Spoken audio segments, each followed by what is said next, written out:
Good evening to my viewers in Europe. Good afternoon to my folks here in the United States, and good morning to folks who are further west of the Pacific, rather the California and such, the West Coast. Lots of folks who tend to watch me. I didn't think that anybody would tune into me, like, for example, in Australia during the time that I tend to do these sorts of live streams, but people do, and I'm very grateful for that. Thank you very much, and welcome to another live streaming episode where I'm likely to get very pissed off, as I frequently do. This is not a particular issue that I bring up a great deal. This is not the bread and butter of my channel whatsoever. This is an issue that I deal with from time to time. It does really get me angry, but not something that attracts a huge amount of views in the videos that I make associated with it. But I continue to stubbornly push forward with these videos anyway. I had one that I released at the time of the Proxima transmission. That one actually had over 200,000 views. That one was very popular for some reason, but that's the only one that I've done that's been really successful about this particular topic. But it is something that I feel very passionately about, and that is the existence of extraterrestrial civilizations and the evidence that we do have. It's not that I feel that we have completely irrefutable evidence whatsoever, as to the existence of extraterrestrial civilizations. But the evidence is actually quite compelling. And yet every article, virtually every article that we see about this subject in anything that is remotely respected is just simply dismissed as we have no evidence whatsoever. The most recent article that I read, the thing that really got me pissed off, by the way, hello back to the UK and to Hungary and such, and to everybody tuning in. Really do appreciate you guys tuning in indeed. And hello to Germany as well. So yeah, I mean, it's, an article I read recently in space.com that said that we have no evidence of the existence of extraterrestrial civilizations whatsoever. And that is wrong. That is completely misleading and a completely inaccurate statement. To say that we have no evidence for the existence of extraterrestrial civilizations is like saying we have no evidence for the existence of global warming, of climate change. We have tons of evidence for the existence of climate change, and the fact that humans are probably behind it. Is it absolutely 100% conclusive information?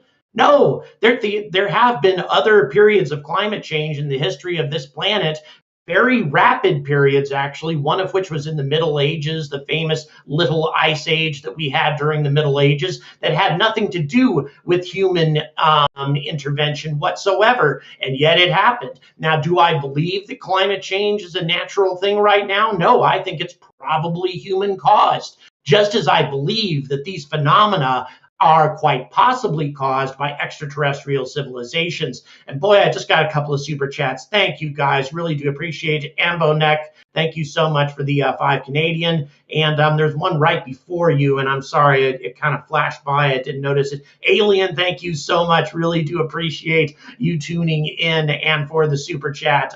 Very much appreciate that. So what I want to bring up is a list that probably almost nobody has looked at, including the people who actually write about this stuff. And that is a list of what they call the Catalogue Exotica, which is put out by SETI of Berkeley University. Okay, this is not some weird ancient aliens show trying to get viewers or something like that. This is Berkeley University that put out this list. If you go to this Exotica catalog, which is linked in one of my videos, and I'll make sure it's linked in the description on this one as well. But if you go to this, you will find a colossal list of unusual astronomical phenomena that have yet to be explained with any kind of natural explanation, and yet have perfectly legitimate artificial explanations. The list is enormous. It's huge.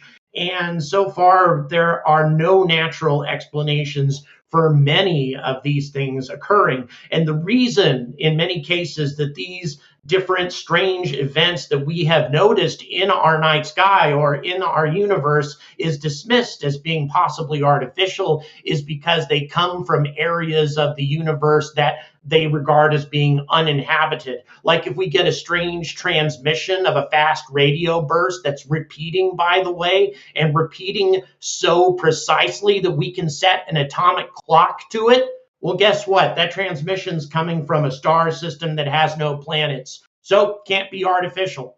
Really? So another civilization couldn't go to a star system that has no planets and set up some sort of transmitter there. Not possible, huh?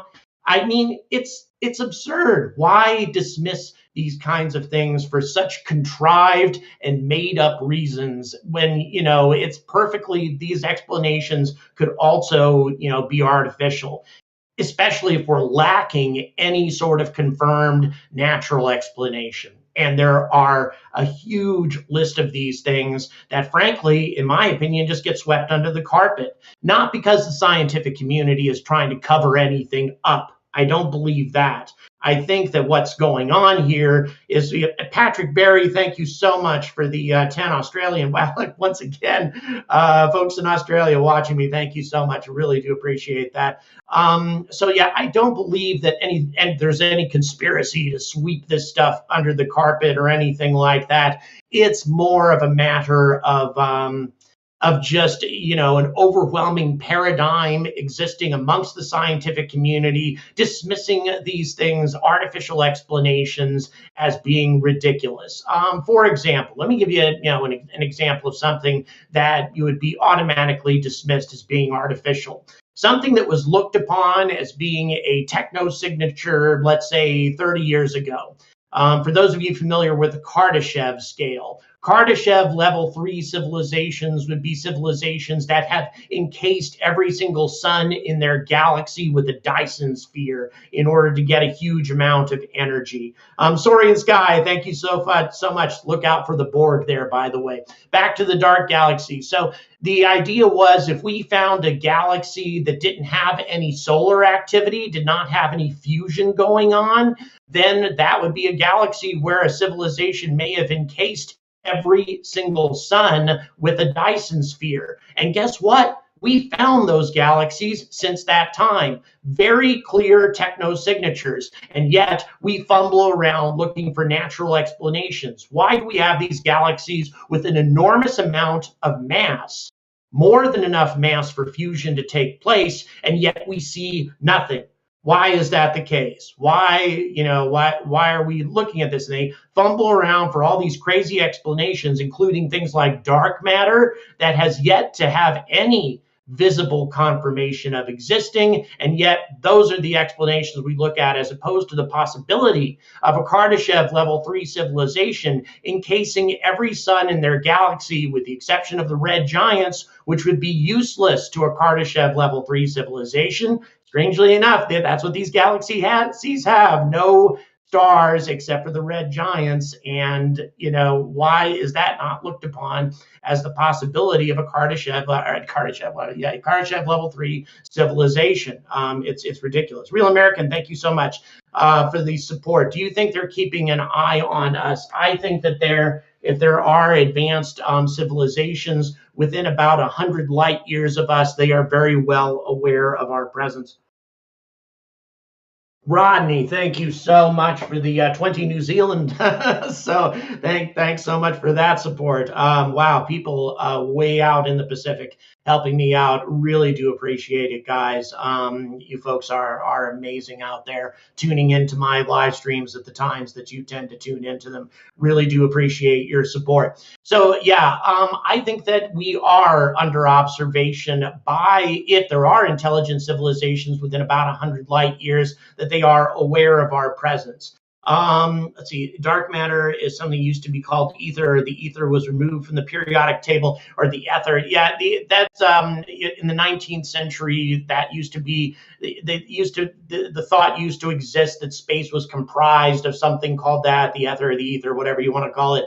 And then eventually that idea was dismissed, and then it came up as a now dark matter is our explanation. Tabby star, that, Boris, that's the big one that people talk about it all the time, as if Tabby star is the only star where we've seen a strange obscurement. And when I say that, I mean something passing in front of the star that doesn't match a planet. In other words, it's not spherical. It's big, whatever it is, but it doesn't seem to be a planet. In fact, it's definitely not a planet. And so, then Tabby star is one of the big ones where people were talking about the possibility of an alien superstructure. The problem is that at least our current understandings of Dyson spheres tells us that anybody who builds a Dyson sphere should have energy radiating out in the infrared, and we don't detect that at Tabby star. So that suggests that perhaps there is no alien megastructure in place there. But if that is indeed the case, the current explanation, which is an exomoon being torn to shreds by the star, first of all, think about how unlikely that is. An exomoon has never been torn to shreds, to our knowledge anyway, by our own star in our own solar system. There's no evidence of that whatsoever. Tabby star is a couple thousand light years away, I believe, if I'm remembering correctly. It's close. We can't see things like that on stars that are a long, long ways away.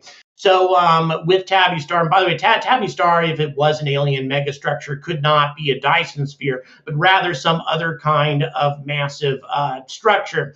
And yeah, I actually don't believe that a Dyson sphere, as we understand them, could exist either. However, a Dyson swarm, I think, is a very good possibility. That is to say, encircling your star, encasing it in lots of solar satellites that absorb energy. Yes, perhaps we can't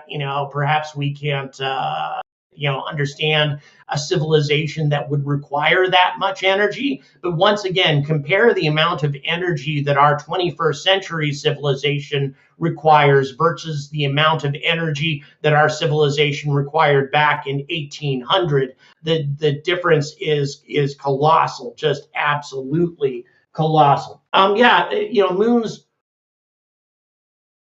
being disrupted, but in terms of creating a dust cloud of some kind that would obscure it, once again, the problem with that explanation is that with a moon getting torn apart, we would also need a lot of dust. And a moon isn't going to get torn to bits without having a lot of dust associated with it.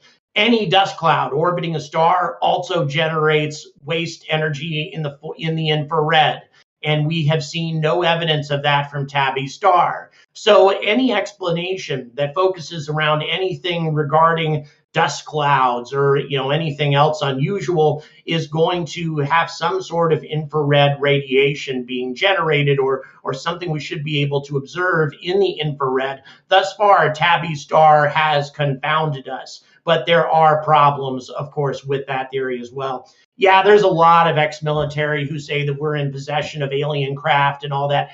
Actually, I don't put as much credence in that as of yet. Now, at some point, maybe. At some point, perhaps, we seem to be getting closer to the idea of, alien visitors, extraterrestrial visitors, that sort of thing having come to us, the fact that we're aware of it, the fact that it's being hidden, all that kind of stuff. But I don't cling to those kinds of ideas without a lot of observational evidence. And so far, the observational evidence for the whole UFO thing is a little bit more lacking, at least in terms of things that we can examine, things that we have a lot of records on, things that can be studied in depth. The whole thing where we track the flying Tic Tacs, for example, those records have not actually been studied in detail by NASA yet, or if they have been studied by NASA, that has not been released to the public. NASA astronaut Randy Bresnik, after his flight to the ISS, someone asked about aliens. He said, look at my pictures and videos. Very interesting. Yeah, there are astronauts who have said that they have seen odd things up there. once again, it's the whole thing. Observational evidence to me is something that has, several different sources of confirmation. What does it look like with X-rays? What does it look like in the infrared? What does it look like with UV? What kind of radiation does it generate? What sort of radio signals do they generate? That sort of thing. I like having lots of different sources of evidence, which, by the way, we have for things like Oumuamua. We have huge amounts of evidence about Oumuamua right now. Telescope built, in my opinion, may give conclusive evidence of, well, once again, it depends on what you define as conclusive evidence, right?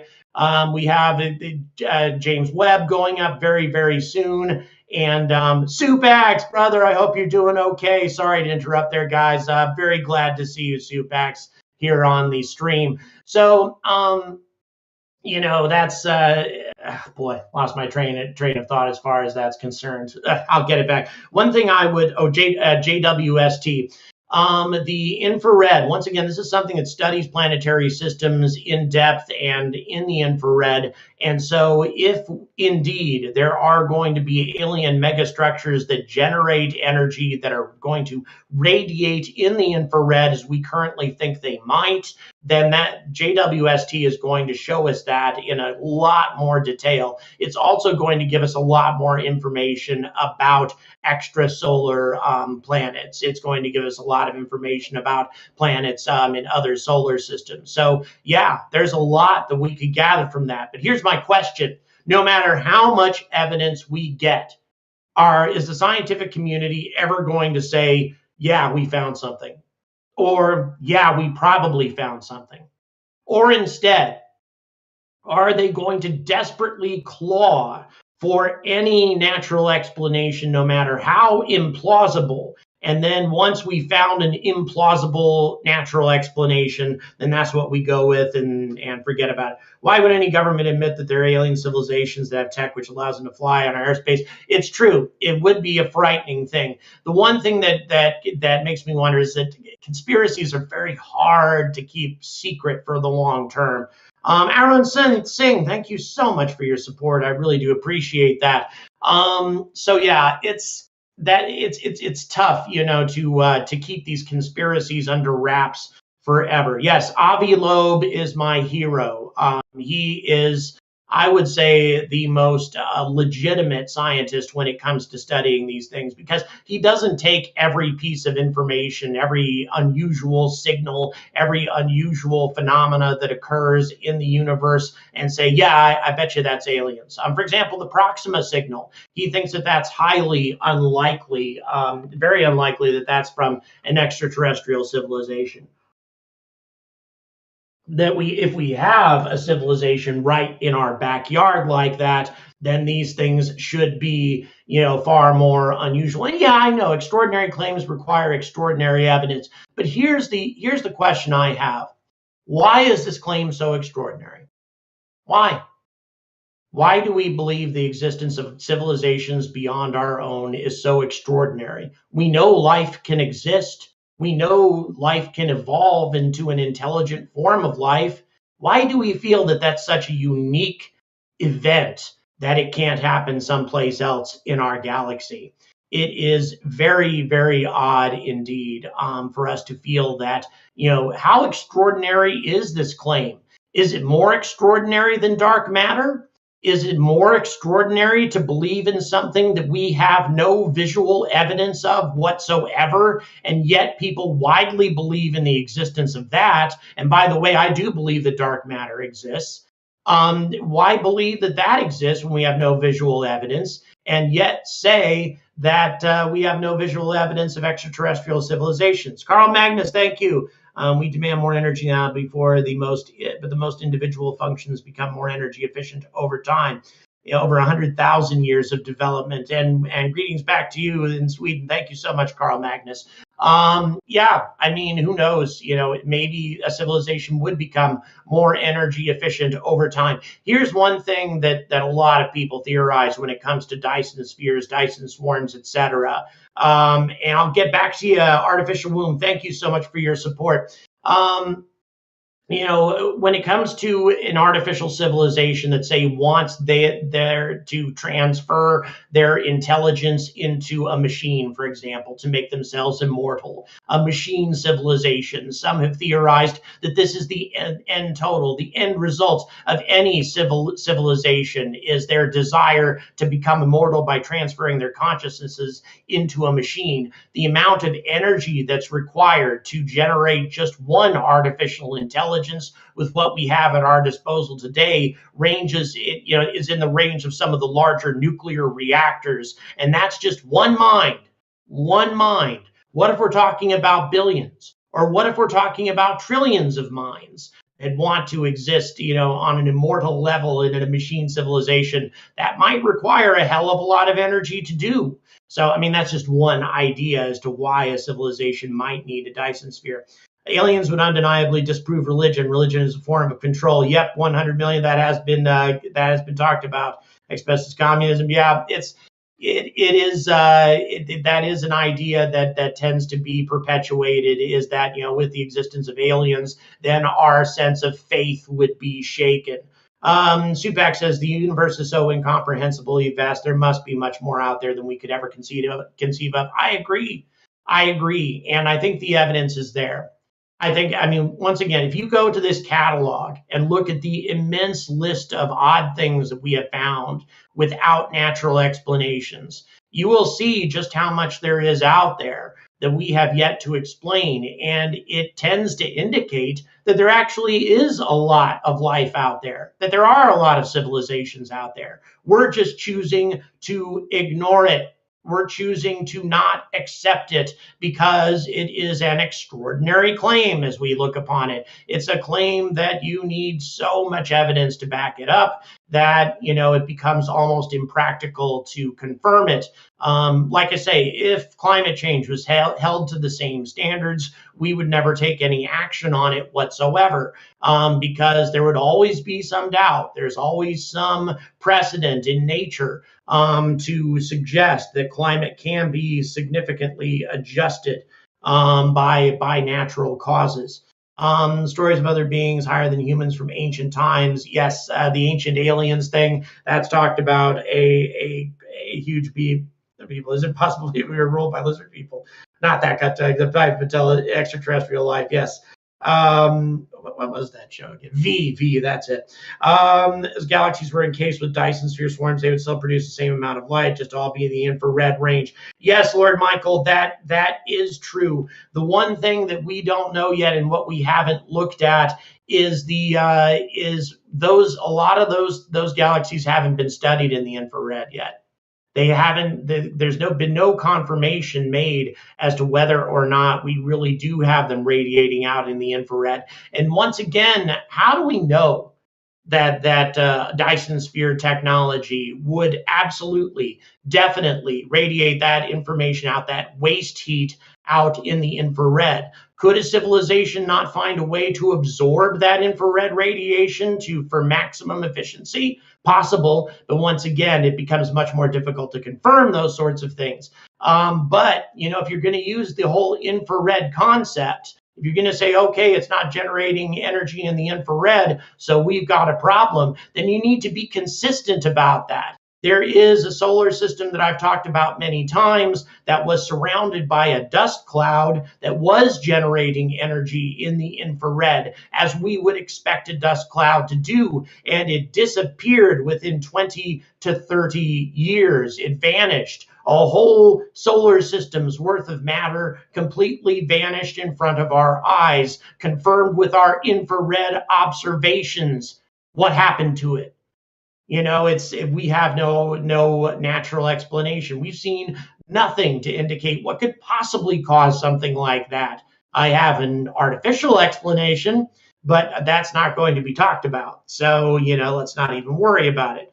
So I think of the fundamental consequences of such an event, not just the entertaining sprinkles on top like technology and biology of these creatures. Yeah, the consequences are colossal. It would be huge, to say the least. It would shake the very foundations of our civilization, our culture, our religious beliefs, all of that. It would be a very tough thing indeed. Well, There's Lord Michael, there's actually materials that absorb infrared radiation, infrared cloaking, for example, and that sort of thing. Perhaps there's some motivation to cloak the presence of your Dyson sphere. You don't want it to radiate out in energy in the infrared because that gives away the presence of your civilization. Perhaps Bill Hughes, by the way, thank you for the 2 quid. I hope they look like Anna from V. Yes, indeed. That's the second go around of the V show, as I recall. The catalog, once again, is called the Breakthrough Exotica Catalog. I will be linking it in the description. The catalog is put out by SETI, Berkeley University, the Exotica Catalog. Go through that and you will find an immense list of repeating radio bursts of all sorts of very precise pulsars that generate out energy in such a precise fashion that you can set atomic clocks to it, all sorts of things. Oumuamua, by the way, is in that list of Breakthrough Exotica. So there is a huge list of unusual astronomical events without natural explanations that we have, and we just haven't investigated them thoroughly yet. They haven't been looked into because there's no funding for this stuff.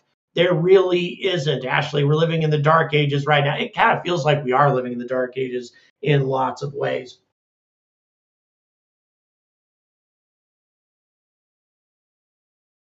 So, it's the, once again, yeah, as far as our understanding of Dyson swarms, it should generate energy out in the infrared. But as I say, our own infrared observations have also confirmed strange things that we have yet to identify.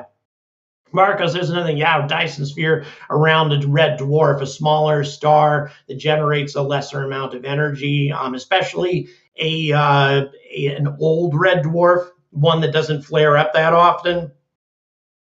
That would make a lot more sense. By the way, also in this Breakthrough Exotica catalog, you're going to find lists of stars that simply disappear. Stars that vanish from our view with no supernova, nothing to explain their sudden disappearance, aside from the fact that they just simply disappear from our observation. Strange stuff. Once again, have a very good artificial explanation for that, but it's the one that's something that we don't like to talk about, at least the majority of the scientific community. Craig, thank you so much. Why not send 15 to 20 satellites beyond Pluto? Used infrared satellites wouldn't be affected by gravity of planets, including the sun. Well, the idea of sending things out beyond the sun has been talked about a great deal. The idea of sending probes to other stars has been put forward by Avi Loeb, the very same individual who believes that Oumuamua was a piece of interstellar technology. That idea has been put forward, but it's called Breakthrough Starshot. And it's the idea of using a multi-gigawatt or gigawatt laser array to propel out very small probes using light sails to a substantial percentage of the speed of light to get them to Proxima or Alpha Centauri within a couple of decades. And then they can send their data back. So yeah, there's ideas and proposals in front of the table that, are on the table rather, of us taking a better look. We just haven't, put a whole lot of effort into it. Good explanation as to why we haven't heard any signals from a civilization is that they think similar to us and they may receive our signals, but reach for natural explanations as well. Very true. Here's another thing. We as a civilization have not sent out any signals that repeat, by the way, with the intention of contacting another civilization. Never. We sent out one from way back in the 1970s that did not repeat, and we sent it to a very distant star cluster that is thousands of light years away from us. And we sent it once.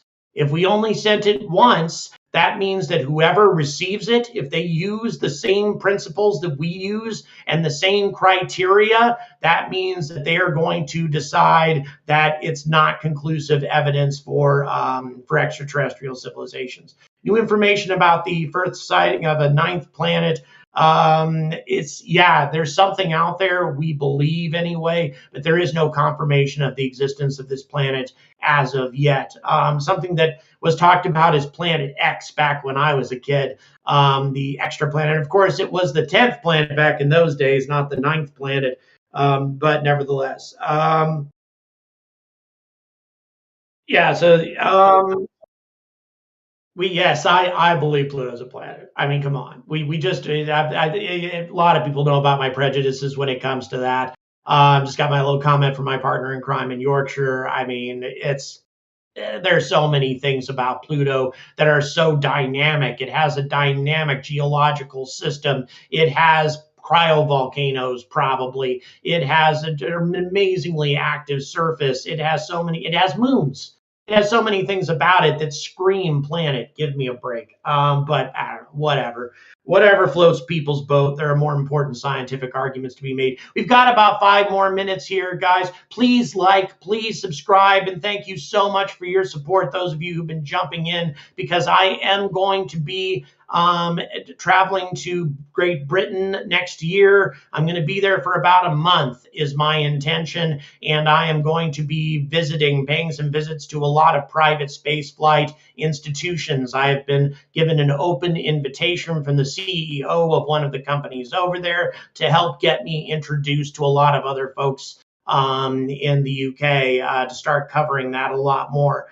Has been found the moons can have submoons. Yeah, Supax, we do have evidence to indicate that moons can have moons of their own. It all becomes very complicated. And of course, those moons are very tiny, some of them. But yeah, solar system mechanics suggest that it probably exists.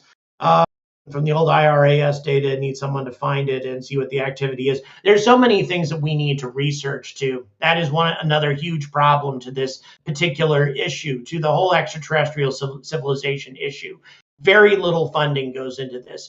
Very little funding indeed. And so consequently, how the hell are you supposed to find evidence if there is so much more money going into investigate the existence of dark matter and dark energy, for example, than goes into finding extraterrestrial civilizations? I mean, granted, I like the study of the search for dark matter, but where's the practical application of it? Whereas discovering an interstellar civilization, another civilization that might be able to communicate with us, oh my God, what a discovery that would be. And yet the amount of effort and the amount of funding and the amount of talent that goes into trying to track this stuff down is woefully lacking compared to the rest of the scientific disciplines in astrophysics and elsewhere. TV, radio signals fade as they go out into space. Very true. Very true. The whole idea, for example, the Olympics with Hitler hosting the Olympics is detected by a civilization 50, 60 light years away from us. Not true. Absolutely not true. Our signals do not go out that far. So the only way that a civilization would have us under observation is by direct observable evidence of the existence of our civilization. And really, we've only changed our own environments with petrochemicals and organic or rather different types of compounds in our atmosphere that would scream industrial civilization. We've only really changed our atmosphere significantly in the last century or less, which means any civilization beyond 100 light years sees no evidence whatsoever, no visual evidence of our existence whatsoever. That's a very small portion of the galaxy, very small, to see any evidence of our existence. The Milky Way is 100,000 light years across, and only 100 of those light years can observe the existence of our civilization at best. And that's if they're really closely studying us. So I think that, yeah, if there are extraterrestrial civilizations within 50 to 100 light years of us, they do know that we're here. Thank you, Supax. I appreciate it, brother. Thank you so much for the 10 Canadian. And once again, best of luck to you, my friend. Best of luck. All right, we've only got 1 more minute, so I've got a little time for just perhaps one, maybe two more questions. Boy, we run out of time fast here. But God, the support here has been fantastic. Once again, it's going towards the cause of me going to the UK. Having a really good look at the private spaceflight industry over there, which is significant. So thank you so much for your support. Greg Houston saying, looking at how far we've come in technology in our lifetimes, it makes it plausible that finding alien signals in the near future is likely. Yes, Greg, I agree. And I think, honestly, I think we've already found them. We just don't, we're just not willing to recognize it. Chris, thank you so much for the 10 quid here at the end of the conversation. And we're going to go ahead and wrap it up. And once again, all of your support is so overwhelming. Thank you so much. There are other ways. Oh boy, 10 more Canadian came from ZAP, a spaceport constructed by a company named Maritime Launch Services. Will be building a spaceport in Nova Scotia. Awesome. I did not know that, and I want to learn all about that. So I am going to go straight to that once I wrap things up here. Once again, thank you so much for your support. Please follow me on Twitter. Please like. Please subscribe, and thank you so much for your support. So until the scientific community actually puts the investment, the talent, the serious effort into confirming the existence of interstellar civilizations, extraterrestrial civilizations, which I feel we have absorbed a lot of evidence of their existence. We just need more study on the evidence that we have found. Until the scientific community actually starts to take that seriously, I urge all of you to stay angry about space.